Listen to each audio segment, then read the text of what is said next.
দেশের পেঁয়াজের ঘাটতি পূরণের লক্ষ্যে ফরিদপুরে ক্রমেই বাড়ছে পেঁয়াজ বীজের আবাদ। গেল বছর পেঁয়াজ বীজের দাম ভালো পায় চলতি বছরেও অধিক পরিমাণ জমিতে পেঁয়াজের বীজ আবাদ করছেন কৃষকরা। অন্যান্য ফসলের তুলনায় পেঁয়াজের বীজ চাষাবাদে অধিক লাভজনক হওয়ায় এই চাষে আগ্রহী হয়ে উঠছেন কৃষকরা। তবে পেঁয়াজের বীজের উৎপাদন বাড়াতে পারলে দেশের চাহিদা মিটিয়ে বিদেশেও রপ্তানি করা সম্ভব বলে মনে করছেন কৃষকরা।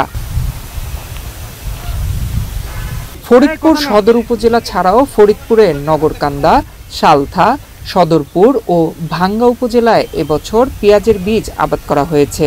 এ জেলার মাটি ও আবহাওয়া পেঁয়াজ বীজ উৎপাদনের জন্য বেশ উপযোগী। গত বছর আমি এই পেঁয়াজের বীজের ভালো দাম পাওয়ায় এবছরে আমি প্রায় 100 একর জমিতে পেঁয়াজের বীজ আবাদ করছি। পেঁয়াজ বীজ আবাদে যেমন ঝুঁকিপূর্ণ তেমন লাভজনক। আমরা যদি সবাই মিলে একসাথে এই ঝুঁকি নিয়ে এই পেঁয়াজ বীজ উৎপাদন করি তবে আমাদের দেশ খুব অচিরেই পেঁয়াজ এবং পেঁয়াজ বীজে স্বয়ংসম্পূর্ণ হবে। পেঁয়াজ বীজ উৎপাদন একদিকে যেমন ঝুঁকিপূর্ণ, ঠিক তেমনি এই পেঁয়াজের বীজ বিক্রি করে লাভ হয় অনেক।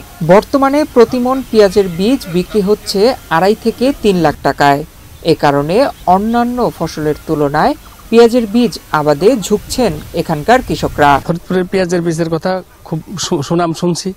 এখানে এসে আমি মাঠ পর্যায়ে দেখলাম, খুব সুন্দর লাগলো। সারা মাঠকে মাঠ পেঁয়াজের কদম। বীজের খুব নাম শুনছি, নাম শুনে আসলাম দেখতে, যে এই মাঠ দেখতে যে কিরকম ভালো পেঁয়াজ হয়। তবে মাছ দেখে আমাদের মন ভরে গেছে। আগামী বছর আমি এখান থেকে বীজ সংগ্রহ নিয়ে আমার এলাকায় পেঁয়াজ লাগাবো। পেঁয়াজ বীজ উৎপাদনে উন্নত জাত ব্যবহারে কৃষকদের সব ধরনের সহযোগিতা করা হচ্ছে বলে জানায় জেলা কৃষি অফিসার। আমরা আশা করছি যে আগামী দিনে যদি আবহাওয়া অনুকূল থাকে তাহলে ফরিদপুরের পেঁয়াজের বীজ উৎপাদন এরিয়া আরো বৃদ্ধি পাবে এবং বীজের উৎপাদনও আরো বৃদ্ধি পাবে। ফরিদপুর জেলায় এবছর 1854 হেক্টর জমিতে পেঁয়াজ বীজ আবাদ করা হয়েছে, যা থেকে প্রায় 965 মেট্রিক টন পেঁয়াজ বীজ উৎপাদিত হবে।